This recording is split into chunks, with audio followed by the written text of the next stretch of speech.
गंध कोवळ्या फुलाचा त्यात श्वास सावळ्याचा देह लाजतो कैचा स्पर्श होत पाखराचा वाट चालता सख्याची होई नाद पैंजणांचा प्रीत उंबऱ्या पलाड शोधते खुणा सुखाच्या गुंजते बासरी अंतरी ओल्या प्रेमसरी रास रंगात भिजते अनक्षणते केशरी राधा बावरी बावरी राधा बावरी राधा बावरी बावरी राधा ही बावरी राधा बावरी बावरी राधा बावरी राधा बावरी बावरी राधा ही बावरी राधा. पास झालं यश. हे आत्ताच्या आत्ता या घरातून बाहेर गेले पाहिजेत. आत्ताच्या आत्ता निघा. सीमावहिनी प्लीज थांबा. मी दादांशी बोलते. हवं असेल तर मी दादांना घरी घेऊन जाते. दादा तुम्ही माझ्या सीमावहिनी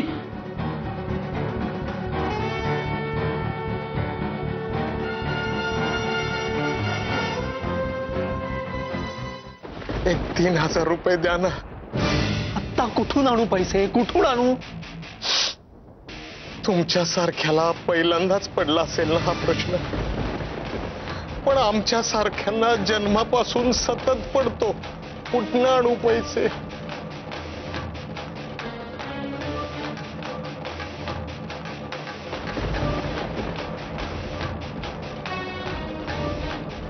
घ्या मी आता.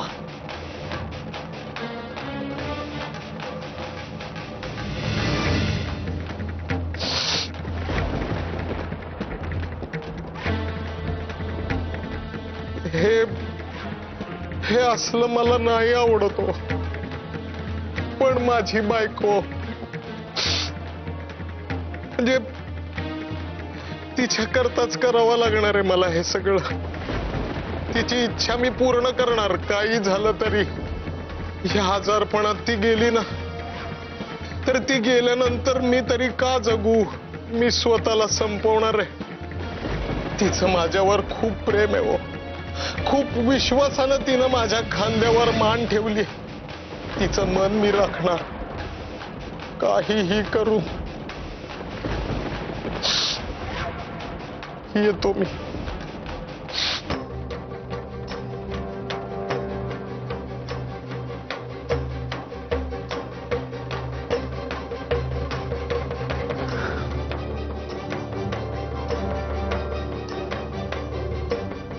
केदारला तर ना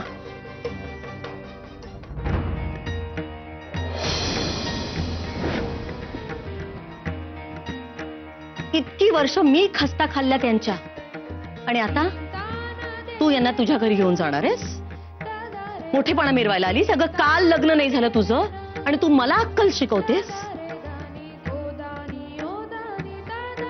तुझ्या त्या मानलेल्या आईने तुला निरोप नाही दिला माझा? मी स्पष्ट सांगितलं होतं त्यांना, राधा इथे आली तर तिचा अपमान होईल. पण सवय लागली ना तुला. जो तो अवतीभोवती असतो तुझ्या दृष्टीने सगळे सॉफ्ट टॉयज आहेत ग.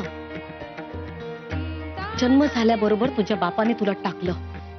टेडी बेअरला जवळ घेऊन लहानाची मोठी झालीस तू. आणि म्हणूनच आता सौरभशी लग्न केलंस. टेडी बेअरच्या ऐवजी जिवंत खेळणं.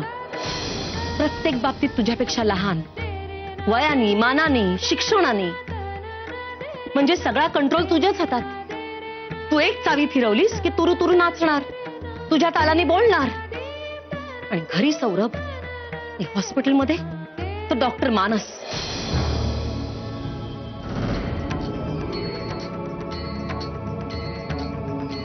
खरं रिलेशन तर तुझं त्याच्याबरोबरच आहे, पण त्याचं लग्न झालंय ना. त्यामुळे मग जगाला दाखवायला सौरभ तुझा नवरा, पण खरा नवरा तो डॉक्टर मानस.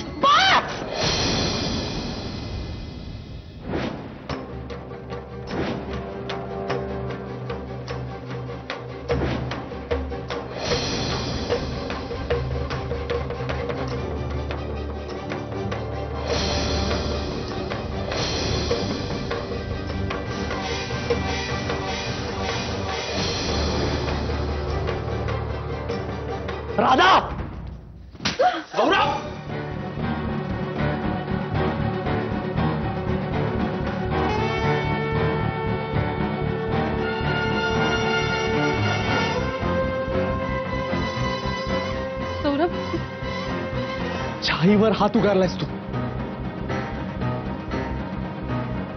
सौरभ, काय करतो तू? ऐकून तर घ्या आधी. कोणी थांबू नका इथे. समारंभ संपलाय. प्लीज जा.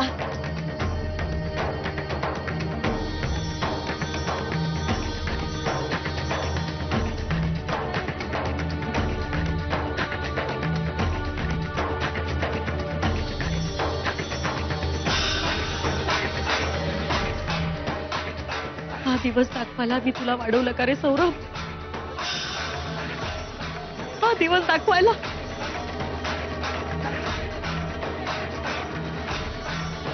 तुम्ही जरा सगळे प्लीज जरा शांत.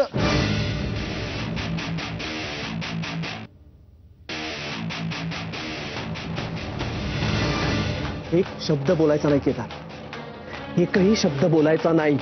अरे पण सौरभ, मी केदार बास. बघितलंस राधा, तू फूट पाडलीस दोन भावांमध्ये. तू येण्याआधी नंदनवन होतं हे घर, नंदनवन. पण नरक झाला आता, नरक. सीमाबाईंनी मी खरंच सांगते की बास बास. त्याच्या आईशी एक शब्दही बोलायचा नाही. चल चल. सौरभ, सौरभ, सौरभ ऐक.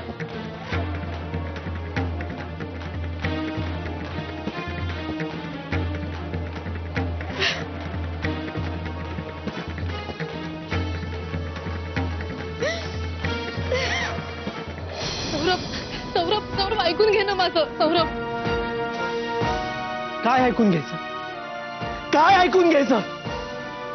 सीमावेणीवर हात उगारलायस. माझ्या आईवर हात उगारलाय. असेल ना, ती कितीही वाईट बोलत असेल, रागवत असेल, हात उगारावा इतकं वाईट ती बोलत नाही. सौरभ, कबूल आहे माझं चुकलं.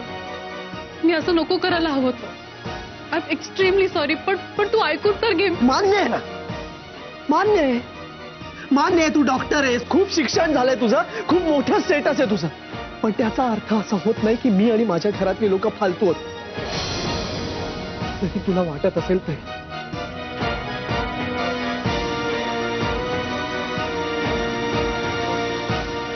सौरभ,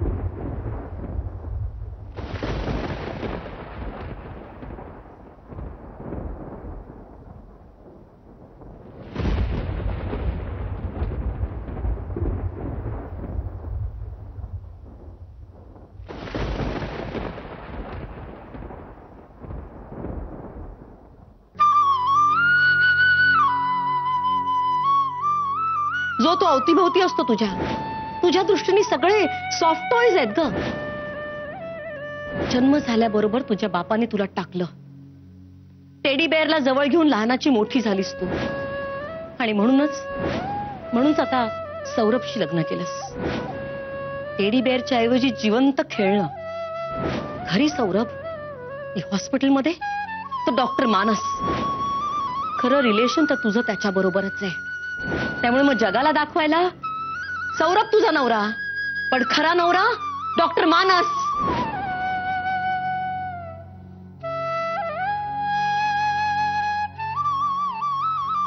सीमावेणीवर हात उगारलायस. माझ्या आईवर हात उगारलायस. ती कितीही वाईट बोलत असेल, रागवत असेल, हात उगारावा इतकं वाईट ती बोलत नाही.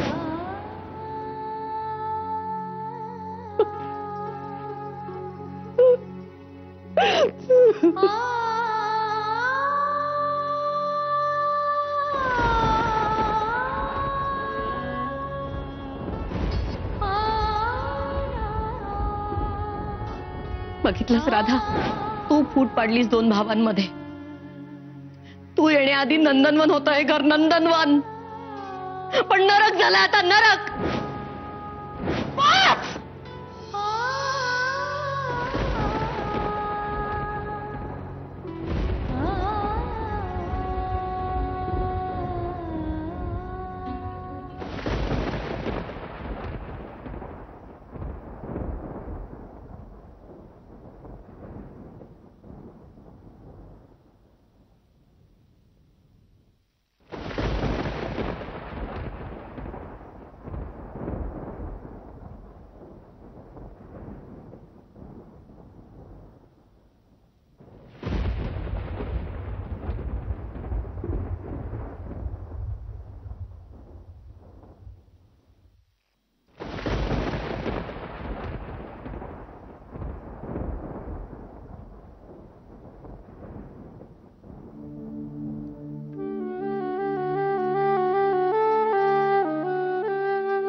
आज इथेच थांब.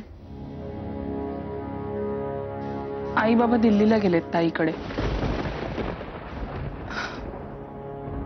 तू खूप अपसेट आहेस. आज माझ्याजवळच राहा ना.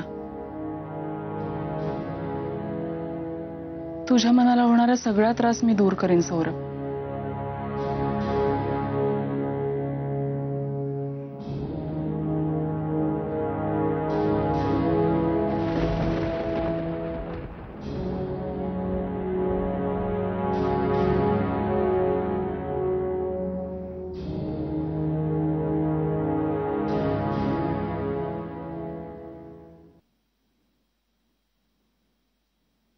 शेवटी मीच तुझी सगळ्यात जवळची मैत्रीण आहे ना.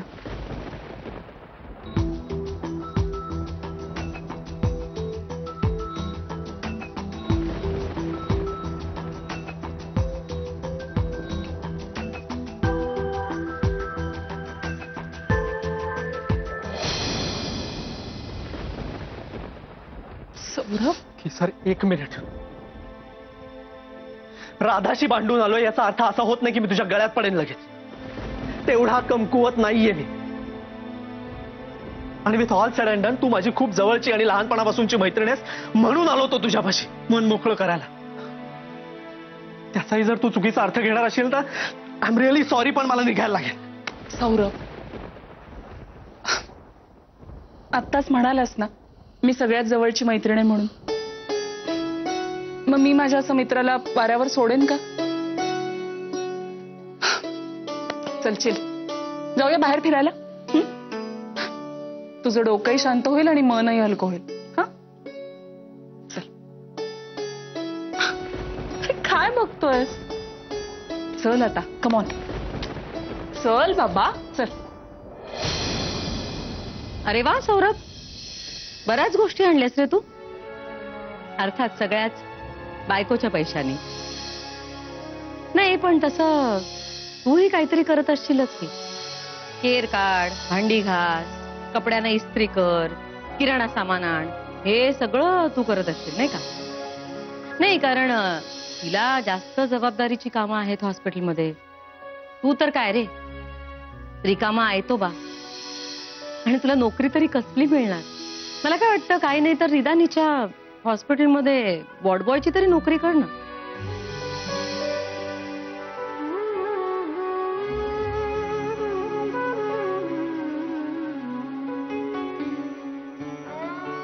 यश, तिला इथे बोलू नका हे मी तुम्हाला आधीच सांगितलं होतं. राधा इथे आली तर तिचा अपमान होईल.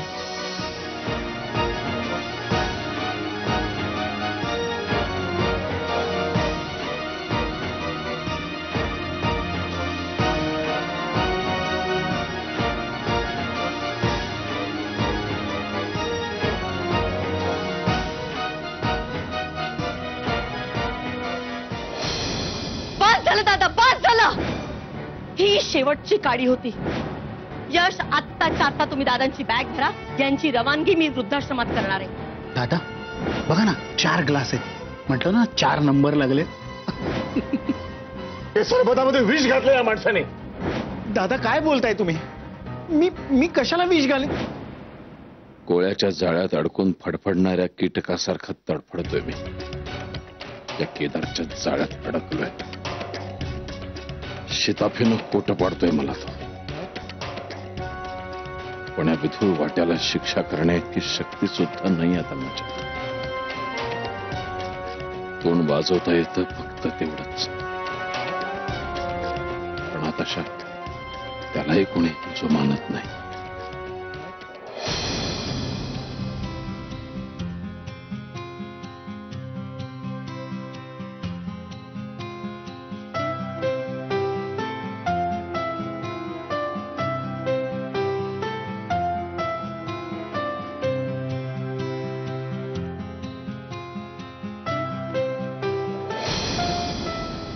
अगं बायको एवढी मोठी कमवती असल्यावर हा कशाला काय करतोय?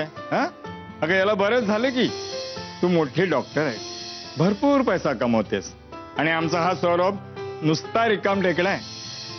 पाहुण्यांनी किचन मध्ये येण्याची काही गरज नाहीये.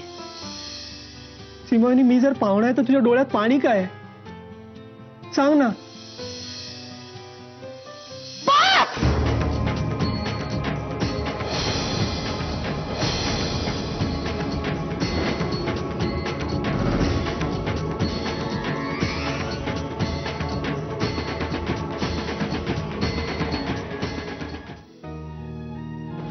काय झालं सौरभ?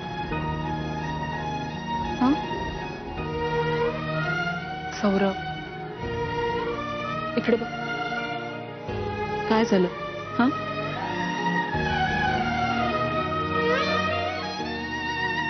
काय नाही, मला निघाला. सौरभ,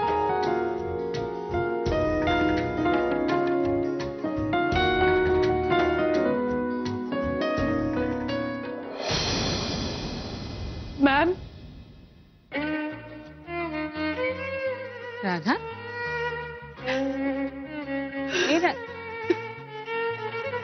राधा, राधा काय झालं बाळा? राधा, अगं एवढी का रडतेस तू? तू तू आधी रडायची थांब बरं. हा सांग ना मला, सांग काय झालं? हे सोने,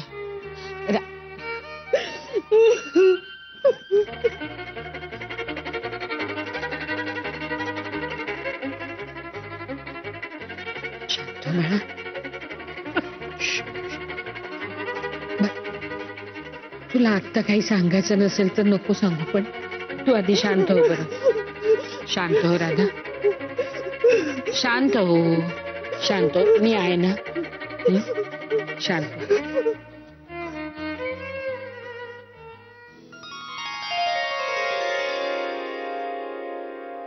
गुड मॉर्निंग राधा.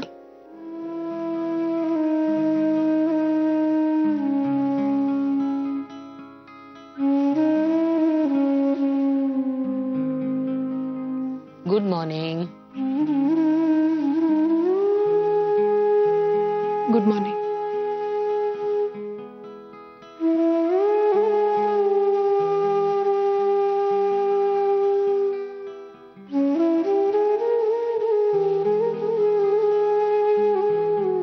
तिथे गेल्यानंतर सीमा तुझा अपमानच करणार हे माहित होतं आपल्याला. ती मला फोनवर काय म्हणाली हे मी तुला सांगितलं होतं, तरीही तू. मॅम प्लीज नको तो विषय.